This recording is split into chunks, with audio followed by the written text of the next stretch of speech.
Good afternoon, everyone, and welcome to the OBX Wave Report. I am Robert Scribbler, your wave reporter, and today apparently surf instructor. But in any case, we got out for a nice dawn patrol session today. I have some beautiful videos of the surf there at Jennette's Pier on the YouTubes. This is one of the shots I got while filming from the pier, a surfer catching a wave with a large foamy wave further out.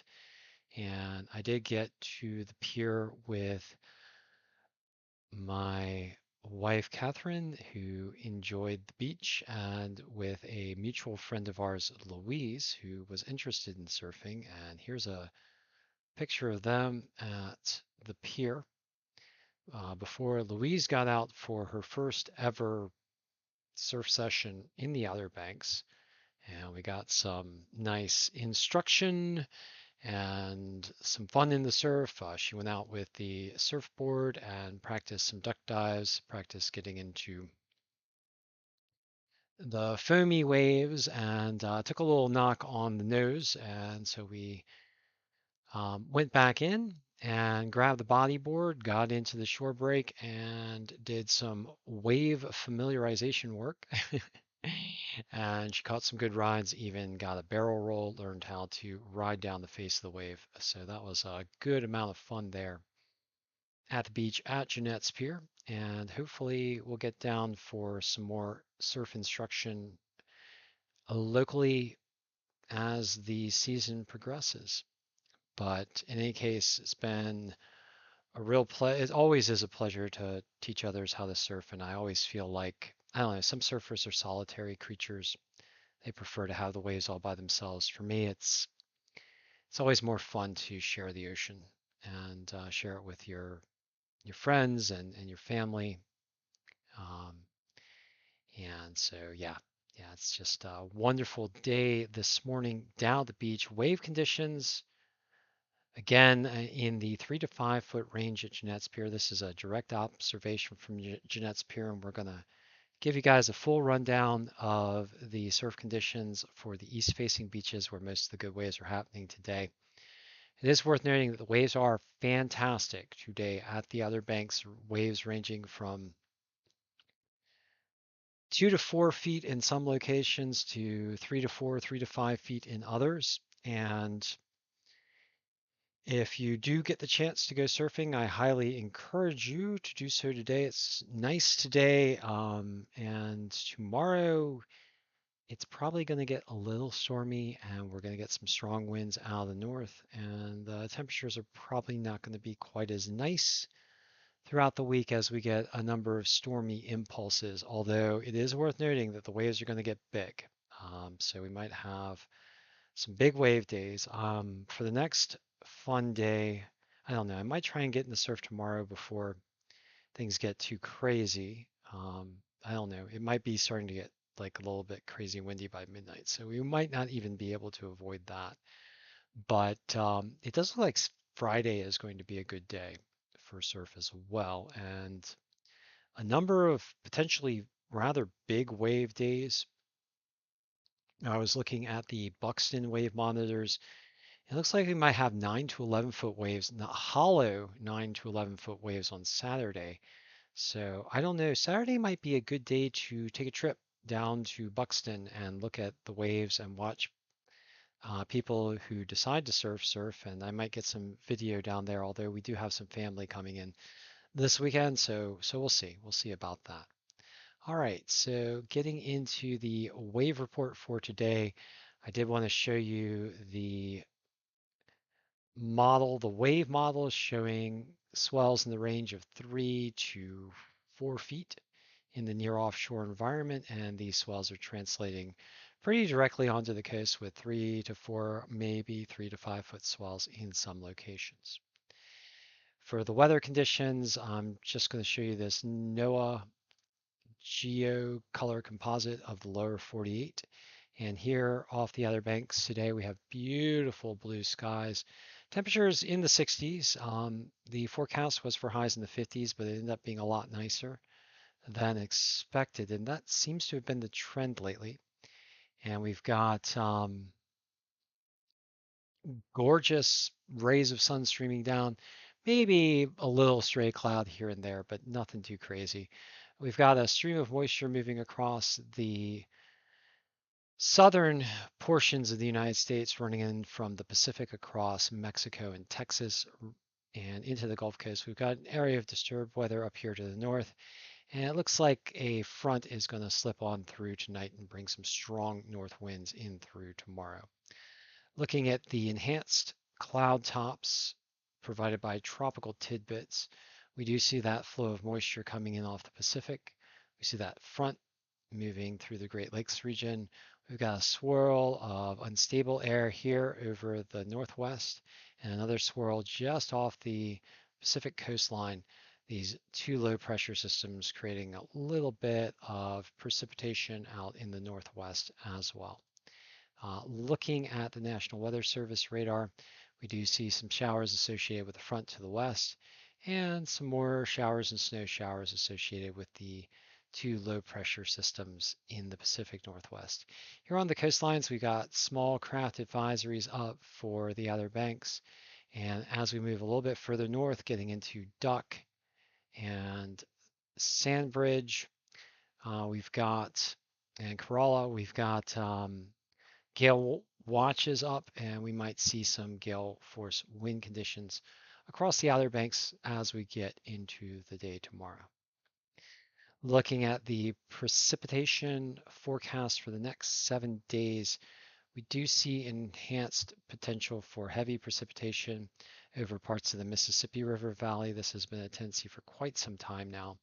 We do see some enhanced storminess off the U.S. East Coast, with some enhanced chance for nor'easters to form off the coast. And then we also have a series of storms predicted to move into the U.S. West Coast, bringing some heavy precipitation in the form of heavy rains for the coastlines and heavy snows for the mountain region. The one exception being southeastern North Carolina, southeastern California. One exception being southeastern California, which is expected to remain mostly stormless. So yeah.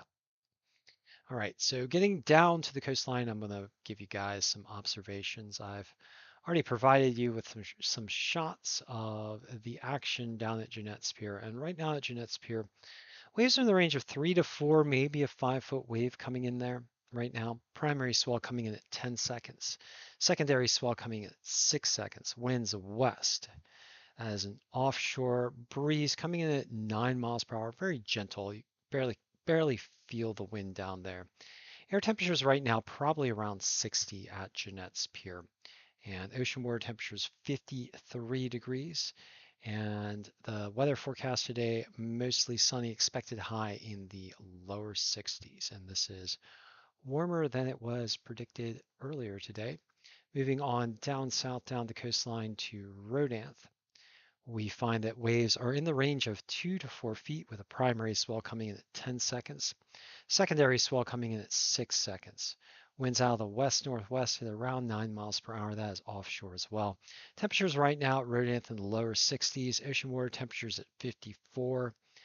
And the weather forecast today is partly cloudy with highs in the lower 60s. And then for our last observation today, we're going to head on down to Buxton. And right now at Buxton, we have 3 to 4 foot waves, possibly a 5-foot wave rolling in there at Buxton. Winds out of the west-southwest at 8 miles per hour. Very gentle offshore flow there. Primary swell also coming in at 10 seconds. Secondary swell at 6 seconds. Right now, temperatures at Buxton are in the mid-60s. Ocean water temperature at about 60. And present weather predictions for today, partly cloudy with a high in the middle 60s. Okay, so let's talk a little bit about weather and climate. I did talk to you guys about a warm air invasion of the Arctic predicted, and that is ongoing right now.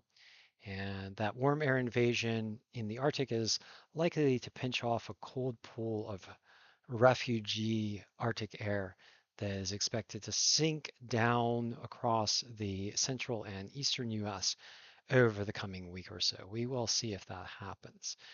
This, though, is a model and a monitor of ocean surface temperatures. These are sea surface temperature anomalies.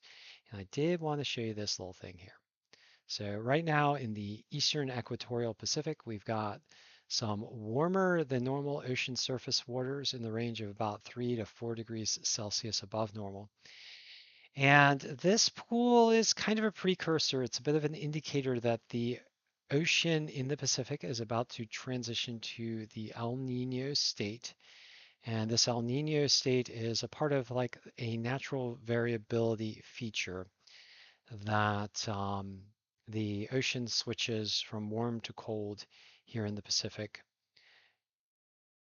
at a period of about every 3 to 5 years. And with fossil fuel burning generating much warmer than normal temperatures globally, El Nino becomes something that we really kind of want to look at when it comes to temperature records, new temperature records, because when the ocean state switches to warm and you already have all that heat trapping gas in the atmosphere from fossil fuel burning, the ocean state, the warmer ocean state in the Pacific tends to bump up global temperatures by maybe about a tenth of a degree Celsius, maybe a little bit more, um, 1/10 to 2/10 of a degree Celsius. And this is on a cycle. Like so in the El Nino period, you'll get 1/10 to 2/10 of a degree Celsius warmer all across the globe. And then in the La Nina, it'll be 1/10 to 2/10 of a degree Celsius cooler. But, and that's a cycle that just moves with the ocean system. And as we get into that warm period, the Earth system is set up for new record warmth because the fossil fuel burning is increasing the coverage of greenhouse gases in the atmosphere, which are providing a blanket of heat over the Earth system. And so as we get into El Nino, that natural phase of warmth, the new records tend to get broken. And this happened in 2016, I believe. And we had basically a 3 year period of El Nino conditions, and we got some new global temperature records. Now, with the transition to La Nina recently, the global temperature records have backed off a little bit, but we haven't gotten out of the top 10 years at all. And so the heat has remained. But with the ocean beginning to transition to El Nino, we need to look to the global temperature monitors for new records to be broken. And it's worth noting that right now the climate system is in the range of about 1.2 degrees Celsius above 1880s averages. So the Earth system has warmed up by about 1.2 degrees Celsius since mass fossil fuel burning began. And with this El Nino, we might see the new threshold being pushed out to 1.3. If it's a strong El Nino, maybe 1.4. But in any case, new global temperature records potentially in the offing. If not for this year, then maybe the following year, depending on the strength of the El Nino, of course. It is worth noting, though, that NOAA's Climate Prediction Center is predicting a mild El Nino come late summer, at least as far as the models go. And we'll just have to see how things line up and if we do get a mild El Nino by late summer. Okay, so I have been tracking the warm air invasion of the Arctic over Greenland and over the Bering Sea. And it's worth noting now that the warm air influx coming over the Bering Sea is now pretty hot when you compare it to the climatological averages, with parts of the Beaufort Sea now north of the Bering Sea seeing temperatures in the range of 40 to 50 degrees Fahrenheit above normal for this time of year. And it's also worth noting that Greenland itself is seeing temperatures in the range of 30 to 40, possibly even some hot spots of 50 degrees Fahrenheit above normal. And the Canadian archipelago has a swath of temperatures that are about 50 degrees Fahrenheit above normal. So major warmth, major warm air invasion happening in the Arctic. Now, we're concerned about this for the Outer Banks because this warm air invasion is pinching off a region of cold, forcing it down over the continent. So we have like a refugee region of cold. And this region of cold is expected to move south and east toward the US East Coast and may collide with warmer than normal oceans in the Gulf of Mexico and in the Atlantic to generate some severe weather. And in particular, we're looking at potential for possible nor'easters. We'll have to see. But in any case, I do want to show you this model and watch this pinch come into play. So you've got the warm air streaming in through Greenland and the Bering Sea and the Beaufort Sea heading up past northern Alaska here. And then the second warm air pinch coming in from the North Atlantic with a strong southerly winds blowing up over Greenland and Baffin Bay and the Canadian archipelago.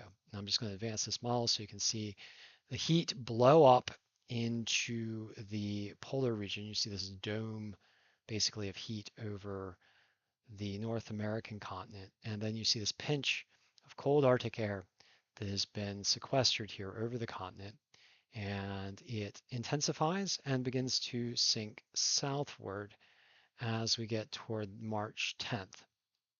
So it's sinking southward over the central US and then sinking south and eastward as we get later into the day on March 10th. And as we get into March 11th, the cold does or is expected in the global forecast system model to push down over the US East Coast. And I'm not sure exactly how long this cold is going to remain in place, but with this cold slamming in through the US East Coast and rushing in over those warmer than normal waters, we do have some potential for severe weather, and we're just going to have to pay attention to that. It does look like the cold does try to hang on for a little while here, although you can notice already that there's some serious warmth building along the Gulf Coast, and that wants to push northward against that cold. So we'll just see how the battleground sets up between the hot and the cold and whether or not we get a nor'easter as a result of this clash that is expected between temperatures. And worth noting that the Climate Prediction Center is also lining up for below normal temperatures to sink down across the US East over the next 2 weeks in the 8 to 14 day time period. It's also worth noting that precipitation is expected to be above normal for parts of California and running through most of the US and down toward the southeast, with the hot spot being California and Oregon. And we're just going to have to see what happens here in the US East, although we do have a little bit of a hot spot for potential storms over Florida in the 8 to 14 day monitor. For today's convective outlook, we've got not much in the way of severe thunderstorms expected, although there is some marginal risk for parts of Texas and Oklahoma over the next 2 to 3 days. And then getting into, I just did want to show you the weather maps for the United States and what is predicted to occur over the coming days. And so, yeah, getting in more to the present period. Today we've got that front up here across the Great Lakes and high pressure system sitting off the US East Coast and some storms running in through the Pacific Northwest. And advancing the model, the front is expected to sweep through tomorrow and be offshore by later in the day tomorrow as another impulse of stormy weather moves in across the Pacific and into the central US. And then we have an area of disturbed weather forming in the central US by Thursday, sweeping on off to the north and east by Friday, and then sweeping offshore into Saturday. It's worth noting that this front is probably going to pull out some winds from the southwest and then behind it winds from the north. here in the Outer Banks, not too. I don't think the waves themselves are necessarily. Um, there appears to be another influence rather than just this storm on the waves, because on Saturday we have some rather large waves expected for the Outer Banks, and so um, clearly the storm is pretty strong here over the Northeast and expected to bring in some Northeast winds. So um, certainly some of the surf is going to get hurled toward the Outer Banks from the system, but I also think that just generally the Atlantic Ocean is going to produce a much larger swell come Saturday. And we do have some predicted large surf for places like Buxton on Saturday. We'll have to see if those wave models hold together and if those expectations of big surf do line up. All right, so getting down to the wave monitors right now, we do have waves in the range of 3 to 4 feet for the near offshore waters, and those waves are translating into the coast. For tomorrow, we expect winds to shift to the north behind a front. Things are expected to get a bit stormier with 5 to 6 foot waves in the near offshore environment, strong northerly winds coming in, possibly gale force. We'll have to see how things work out for Tuesday, but nonetheless, don't think it's going to be as good of a wave day as today. And then for Wednesday, we get northeasterly flow, particularly with, well, we get strong northerly winds for Wednesday. So there's northerly winds continuing in through Wednesday. And then the ocean waves do kick up considerably into Wednesday with 8 to 10 foot waves in the near offshore environment. So stormy day on Wednesday for the coastline, and we'll get down to the coast and provide you guys with some observations of the waves as things get a little choppy and big. And then on into Thursday, the waves start to calm down a little bit with waves in the 6 to 7 foot range, still big on Wednesday. And with the winds still coming out of the north at a relatively stiff pace in the 20 to 30 mile an hour range. So not much less stormy on Thursday. And then as we get into the day on Friday, waves will be a little bit smaller, winds much calmer. And so Friday looks like a rather good wave day if these wave models end up being correct. And so we have waves coming in from the east in the range of 4 to 6 feet. So likely some good sized waves and also not very windy. So it looks like a good day on Friday. And we don't get into Saturday yet with this wave monitor. So what I'm going to do is I'm going to tease this out as long as I can to try and show you a little bit about what is expected to happen as we get into, hold on. Yeah, we get up to the 10th. I'm sorry, I was on the wrong day. So I'm going to tease this out into Friday and see what happens as we get into the early morning hours on Saturday. So we've got large easterly swell coming in at 7 to 9 feet. Um, Strong southerly winds at first ahead of a front as storm system moves on through. These winds will start to blow offshore. So we'll get west winds as we get more and more into the day on Saturday. So by the time we get into the dawn patrol hour at 6 a.m., we have relatively strong westerly winds, but then the ocean waves coming in with a nice swell from the east at 6 to 9 feet with just a strong, consistent ocean swell coming in from the east. Just look at this. It's a very broad swell coming in from the east, not really affected by this weather system at all. So you just got big waves coming in from the east off the backside of like what looks like a giant storm system in the central North Atlantic. And now this makes me want to look at the central North Atlantic because I believe Europe is expected to get a big swell. But here on the Outer Banks, we're expected to get a big swell with strong westerly winds. This big swell coming in from the central North Atlantic. Strong westerly winds will tend to blow it out. So we'll have big hollow barrels on Saturday, potentially. And that could be really something to watch. And who knows, maybe I'll find a sheltered beach where I can get in the water and see if I can catch a barrel for you guys and get some video of that. All right, so I was about to end, but you know what? Let's look at the central North Atlantic because there are big waves predicted for Europe, and let's look at the wave makers. So right now off Ireland, waves are in the range of about 6 feet, off of France in the range of about 3 to 4 feet, and off Portugal and Spain the range of about 6 to 8 feet. But for the central North Atlantic, the strong southerly winds moving across the North Atlantic and then colliding into Greenland are creating a region of stormy weather and unstable air. So that warm air invasion that I talked about earlier is also a part of a storm train that has been running through the North Atlantic.